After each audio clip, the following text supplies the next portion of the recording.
Rancangan Tuhan selalu bagaimana kita meningkat. Rancangan Tuhan itu bagaimana supaya kita maju. Tapi apa yang menghambat sehingga kita seperti tersendat? Nah, ini yang kita bahas hari ini. Mari kita berdoa. Terima kasih Tuhan, hari ini kami rindu agar firman-Mu membenahi hati kami, agar firman-Mu berkuasa atas kami, sehingga tindakan-tindakan kami selaras dengan sikap hati kami yang senantiasa melekat dengan Tuhan. Berfirmanlah Engkau Tuhan, kami sudah siap untuk mendengarkannya. Di dalam nama Yesus Kristus kami sudah berdoa. Amin. Nah, hari ini yaitu tema tentang kunci menuju kesuksesan ya, yang tahap berikutnya ya, lanjutan. Nah, saya katakan tadi bahwa Tuhan mau kita bagaimana menjadi orang yang sukses, orang yang maju, orang yang menjadi saksi dari perkataan dan tindakan kita, menjadi berkat bagi banyak orang. Tapi apa yang menghambat? Nah, saya ajak kita, Ibu Tiar ada ya, Ibu Tiar? Nah, kalau ada Ibu Tiar, ya saya minta untuk membaca Filipi pasal 4 ayat yang ke-6. Siap Ibu Tiar? Filipi pasal 4 ayat yang ke-6. Silakan. Nyari kaca dulu. Filipi Pasal 4 ayat yang ke-6. Filipi 4 ayat yang ke-6 ya. Demikian firman Tuhan. Janganlah hendaknya kamu khawatir tentang apapun juga, tetapi nyatakanlah dalam segala hal keinginanmu kepada Allah dalam doa dan permohonan dengan ucapan syukur. Amin. Ya, ini adalah satu nasihat Tuhan. Nasihat Tuhan itu nasihat yang terbaik dari segala nasihat. Amin. Karena Tuhan menasihati kita melalui firman-Nya. Apa nasihat tadi? Janganlah hendaknya kamu khawatir. Jadi penghambat, penghalang orang maju, meningkat, mengembangkan potensi adalah kekhawatiran. Khawatir ini menghambat kita meningkatkan iman kita karena musuh yang terbesar iman setiap orang percaya adalah khawatir. Dan Tuhan mau kita mengalami namanya bagaimana sukses. Sukses dalam arti kata sukses mengelola bagaimana cara pandang kita ke depan menyikapi apa yang sedang terjadi. Cara pandang seperti apa yang Tuhan mau kita miliki dalam hidup kita. Yaitu kita memiliki cara pandang di mana cara pandang yang positif. Walaupun yang kita lihat sesuatu yang sifatnya negatif. Tapi Tuhan memberikan kemampuan membuat pilihan. Fokus kita pada hal-hal positif di sekitar lingkungan di mana kita ada. Kalau kita sudah memiliki pandangan yang positif, maka kita pun juga melihat keadaan kita dari sisi positif. Walaupun yang sedang kita hadapi, kalau menurut kacamata manusia, sesuatu yang sifatnya negatif. Tapi kita bisa memandangnya dari sisi positif. Kalau sesuatu masalah yang kita sedang hadapi, kalau Tuhan izinkan sesuatu itu, Berarti Tuhan punya rencana supaya kita meningkat secara rohani. Cara pandang kita bukan cara pandang dunia pikirkan, tapi cara pandang positif. Maka yang pertama nasihat Tuhan, janganlah kamu khawatir. Kekhawatiran menghambat orang maju. Kekhawatiran menghambat orang meningkat. Kekhawatiran membuat orang tidak tenang. Kekhawatiran membuat hubungan satu dengan yang lain tidak harmonis. Maka penting sekali untuk kita menerapkan iman kita untuk tidak menjadi orang yang mudah khawatir. Jadi kalau kita memiliki pandangan yang positif, kita pun sudah mulai membuat pilihan-pilihan. Kepada siapa yang saya dekat, kepada siapa yang saya membuat jarak. Jadi kalau kita bertemu dengan orang-orang, teman kita, apakah teman arisan, teman satu kumpulan, kalau kita berhubungan dengan mereka, kalau selalu hal negatif yang dia cerita, kita membuat pilihan. Ini bukan teman yang terus saya temanin dalam hidup saya. Saya hanya sekedar teman dengan orang itu. Tapi untuk hubungan lebih dekat, kita mulai belajar membuat jarak. Dan kita membangun hubungan dengan teman-teman yang memiliki sikap yang positif. Atau minimal dari cerita kita, kita mempengaruhi orang itu supaya orang itu memiliki sikap yang positif juga. Karena tidak pernah orang bisa meningkat ketika dia besarkan tentang kekhawatirannya. Justru kekhawatiran itu adalah musuh daripada iman. Kekhawatiran itu membuat orang ketakutan. Ketika orang khawatir, dia mulai berpikir masa depannya, waduh, masa depan suram. Makanya teman saya pernah berkata begini, oh itu rombongan Romusa datang. Apa Romusa? Romusa itu rombongan muka. Ya, apa sini? Musa. Rombongan muka yang tidak punya pengharapan. Itu Romusa. Itu rombongan muka ya yang penuh kekhawatiran. Jadi rombongan-rombongan yang mukanya ya tidak punya pengharapan untuk ke depan. Kita mulai memilah-milah. Jadi kita membuat satu gambaran kita bahwa kita tidak mudah lagi bergaul daripada sebelumnya. Ya. Kita membuat batas-batasan kepada siapa yang kita berteman, dengan siapa yang kita hubungan hanya sekedar teman.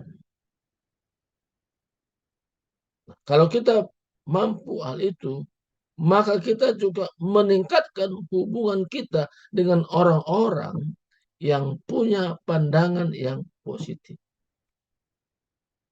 Tadi dikatakan dalam firman Tuhan tadi, janganlah hendaknya kamu khawatir tentang apapun juga, tetapi nyatakanlah dalam segala hal.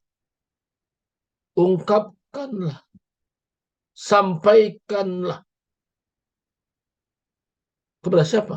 Kepada Allah. Jadi kita, teman kita cerita yang terutama untuk kita menceritakan tentang kondisi keadaan kita, yaitu kepada Tuhan yang memiliki kuasa yang tanpa batas. Jadi kita berbicara kepada Tuhan dalam doa kita, supaya kita menang atas segala kekhawatiran. Dan kita mulai nyatakan apa yang menjadi rancangan Tuhan. Dan kita lakukan. Apa yang menjadi kehendak Tuhan, kita lakukan. Apa dalam doa kita? Dalam doa dan permohonan dengan ucapan syukur. Jadi kita datang kepada Tuhan bukan membawa sikap keluhan, tapi kita datang kepada Tuhan dengan ucapan syukur. Kenapa ucapan syukur ini menjadi bagian penting untuk kita pahami? Ucapan syukur itu adalah salah satu kehendak Tuhan. Tuhan mau kita mengucap syukur di dalam segala keadaan, dalam segala situasi. Apapun yang kita sedang hadapi, tapi kita punya prioritas untuk berhubungan dengan Tuhan, yaitu mengucap syukur. Waktu kita mengucap syukur dan kita memandang bagaimana Tuhan itu hebat, Tuhan itu luar biasa, kekhawatiran kita akan melemah. Iman kita makin meningkat. Saya merenungkan bagaimana Daud bisa mampu berhadapan dengan Goliat. Kalau dia pandang dengan postur tubuhnya, sangat-sangat tidak seimbang. Karena Goliat dikatakan dia adalah manusia raksasa. Dia punya ukuran tingginya jauh melampaui manusia pada umumnya. Justru Daud berbadan pendek. Tetapi Daud bisa menghadapi Goliat karena dia memandang bahwa kuasa Tuhan jauh lebih besar daripada apa yang dihadapi itu Goliat. Maka dikatakan, aku menghadapi engkau dengan Allah yang kau hina, dengan Allah yang kau tantang itu. Jadi artinya kita menang atas segala kekuatan kita, kita tidak mengukurkan kondisi, keadaan, situasi yang kita hadapi, tapi kita mengukurkan bahwa segala sesuatu yang membuat kita khawatir, tapi kalau kita memandang kepada Tuhan, segala khawatir itu menjadi kecil atau sepertinya tidak ada apa-apanya lagi. Saya teringat Yesus dengan murid-muridnya sedang menghadapi badai. Murid-muridnya pada ketakutan. Dia berusaha untuk menenangkan bagaimana supaya selamat dari kondisi badai itu. Tidak punya kemampuan. Ketika mereka mencari Yesus, Yesus tidur di buritan. Yesus tidur. Apa artinya sini? Yesus sendiri menunjukkan bahwa dia adalah orang yang tidak mau dipengaruhi dengan keadaan situasi yang sedang dihadapi, tapi Yesus menunjukkan bagaimana dia sebagai manusia panutan. Dia tetap tenang dalam kondisi yang sulit. Orang bisa tenang dalam kondisi yang sulit. Orang yang sudah bebas, yang sudah mengalahkan kekhawatiran dalam dirinya karena dia memandang segala bentuk kekhawatiran itu. Kalau diukurkan dengan Tuhan, itu kekhawatiran itu tidak ada apa-apanya. Dalam Lukas dijelaskan, Lukas pasal 11 katakan, Bapa manakah di antara kamu jika anaknya minta ikan daripadanya akan memberikan ular kepada anaknya itu ganti ikan? Yaitu ayat 11. Bapa manakah? Artinya, Bapa di dunia ini saja, Dia memberikan yang terbaik kepada anak-anak. Terlebih Tuhan yang kita sembah, yang kita sebut Bapa kami dalam surga. Dia akan memberikan kepada kita kemenangan atas kemenangan, kekhawatiran yang kita sedang hadapi. Tidak ada apa-apanya dibandingkan dengan kuasa Tuhan yang tanpa batas yang kita imani. Dan Tuhan berjanji, aku sekali-sekali tidak akan pernah membiarkanmu. Aku sekali tidak akan pernah meninggalkanmu. Aku tetap bersama dengan engkau. Dan kita percaya perkataan Tuhan itu. Dan kita yakin bahwa itu menjadi kenyataan. Sehingga segala bentuk kekhawatiran itu kita bisa menang atasnya.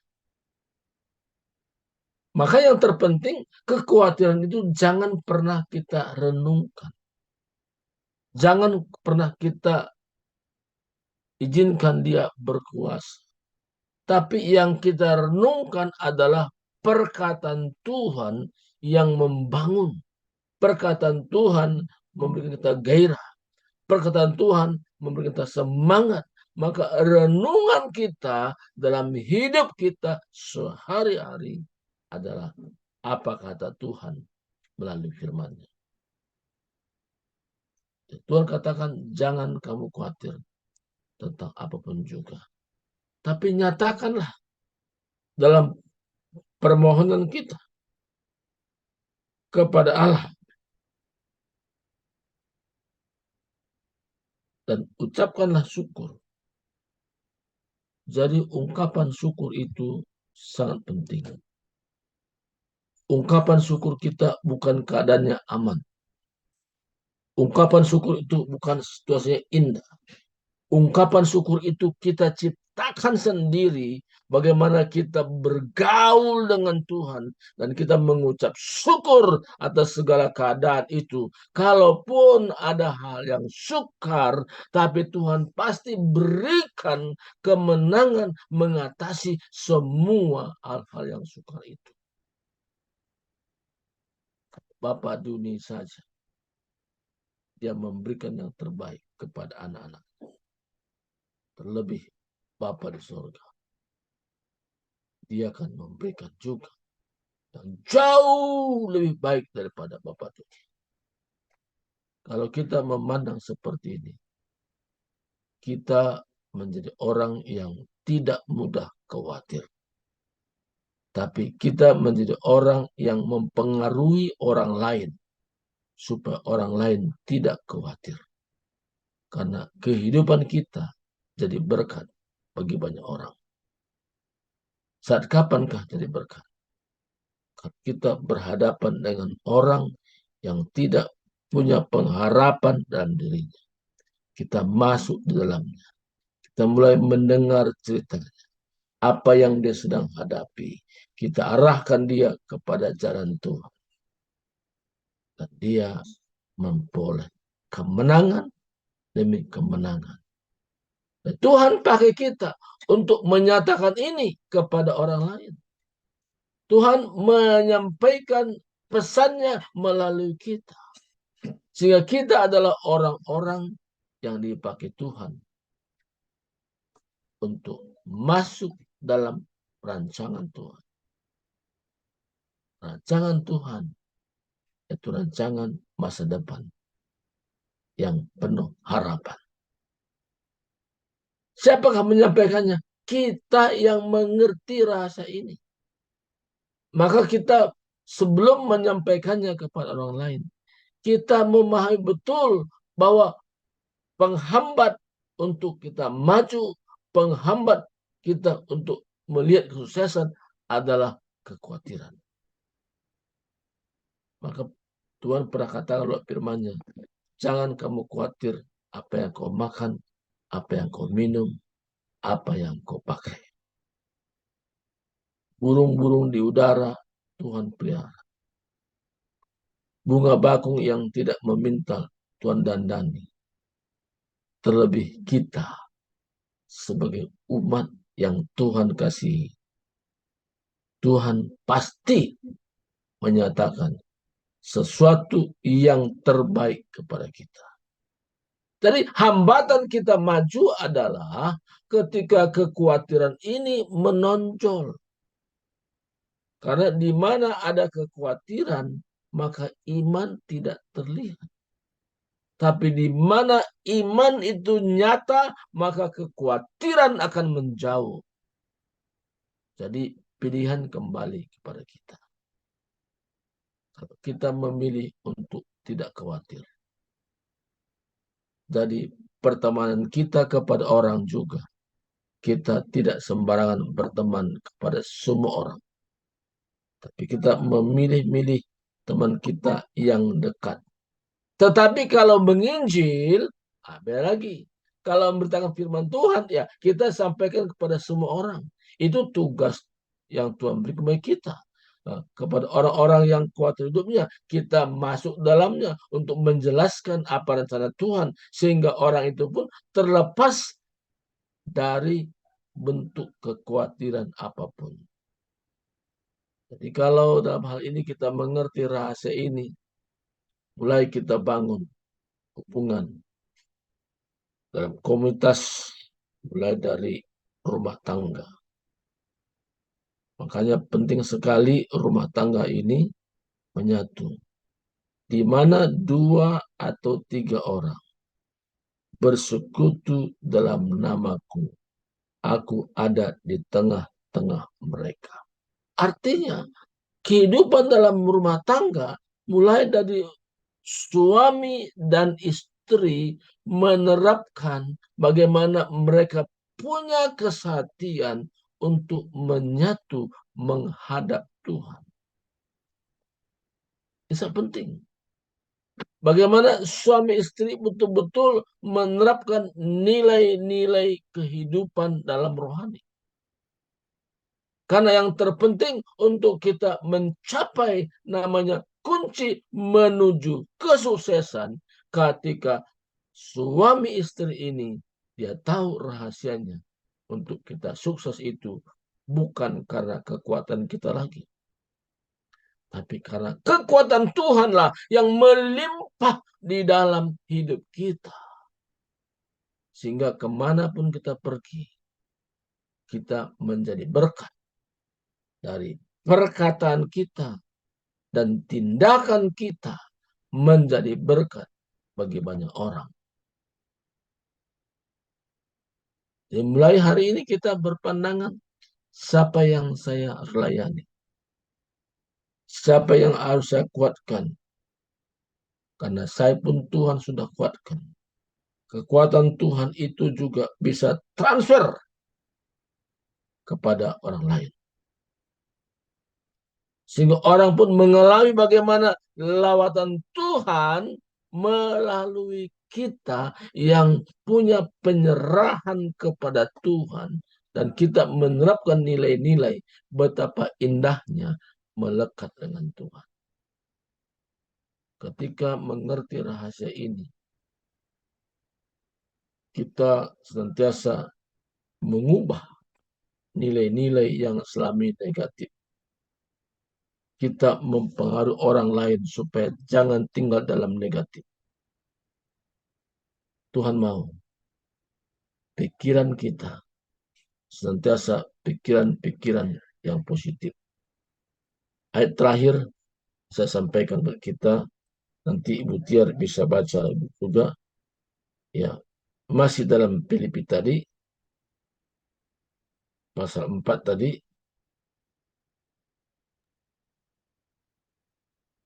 Filipi pasal 4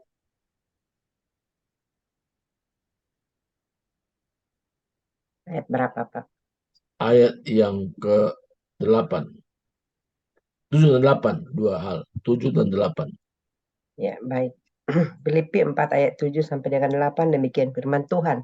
Damai sejahtera Allah yang melampaui segala akal akan memelihara hati dan pikiranmu dalam Kristus Yesus. Jadi akhirnya saudara-saudara, semua yang benar, semua yang mulia, semua yang adil, semua yang suci, semua yang manis, semua yang sedap didengar, semua yang disebut kebajikan dan patut dipuji, pikirkanlah semuanya itu.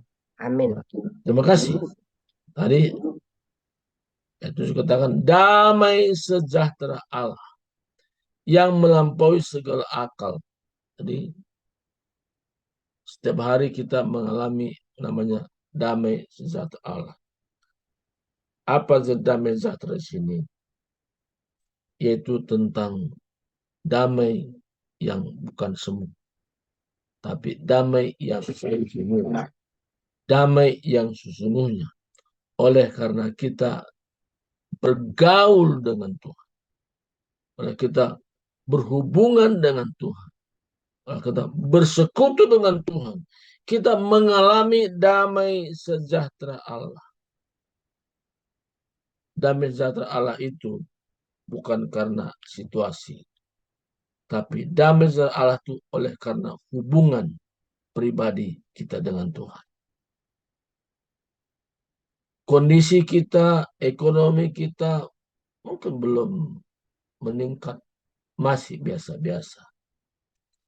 Tapi damai sejahtera Allah yang melampaui segala akal itu yang ada pada kita. Itu yang akan memelihara kita. Membuat kita senantiasa berpandangan positif. Kalau sesuatu yang sepertinya susah secara akal pikiran kita. Karena damai satu melampaui segala. Berarti Tuhan mau sekolahkan saya untuk kehidupan rohani yang makin meningkat. Saya berikan sekolah kehidupan, school of life. Kalau kita mengerti rasa ini, sehingga kita bertumbuh secara teratur. Rohani kita makin meningkat. Kenapa meningkat? Karena kita percaya bahwa Tuhan itu memberikan kekuatan kepada kita melalui firman-Nya. Tuhan menasihati kita melalui firman-Nya. Tuhan berjanji kepada kita melalui firman. Pusat kita adalah Tuhan melalui firman-Nya. Kalau Tuhan bilang jangan khawatir, kita tidak khawatir. Bangun persekutuan hubungan. Tuhan membutuhkan bukan jumlah banyak. Di mana 2 atau 3 orang bersekutu, bersatu. Dan di situ Tuhan nyatakan. Jadi kalau kita bersekutu, menyatu dengan Tuhan, dan Tuhan menyatakan diri. Berkumpul tanpa menyatu, berbeda dengan berkumpul dan menyatu. Dalam bahasa Inggris katakan one accord. Ada satu kesatuan. Suami istri punya pandangan yang sama. Ketika punya pandangan yang sama menghadap Tuhan, Tuhan menyatakan kehendaknya. Tuhan menyatakan pertolongannya. Tuhan menyatakan apa yang menjadi rancangannya di tengah-tengah keluarga. Sehingga benar-benar kehidupan kita berdampak bagi orang lain. Berdampak buat sekitar kita. Karena kita melihat pertolongan Tuhan itu tetap dinyatakan kepada orang yang membangun hubungan pribadi dengan Tuhan. Satu kesaksian sampai kepada kita. Kalau Zoom seperti ini, saya sudah bukakan Zoom juga buat nyonyaku ya. Saya sudah buka, jadi nyonyaku tinggal duduk. Kenapa? Saya sudah siapkan handphonenya atau laptop dan sudah saya hidupkan. Jadi saya tidak izinkan, kalau bisa sayalah yang membuka handphonenya itu untuk bisa gabung Zoom, the power of love. saya hidupin semua. Jadi kalau tadi pagi Ibu Timawar sudah masuk, ada nyonya aku di situ, itu saya yang hidupin. Ya. Tapi hatinya doang berarti. Enggak, dia ada kesibukan lain. Jadi Okay. ada kesibukan lain yang dia kerjakan. Udah gitu baru kami doa bersama. Nah, itu penting. Nah, ada kesimpulan. Jadi artinya saya hidupkan bagian saya ambil bagian yang saya mudah kerjakan, ya kan? Ya, hidupin handphone kan mudah. Handphone gabung mudah.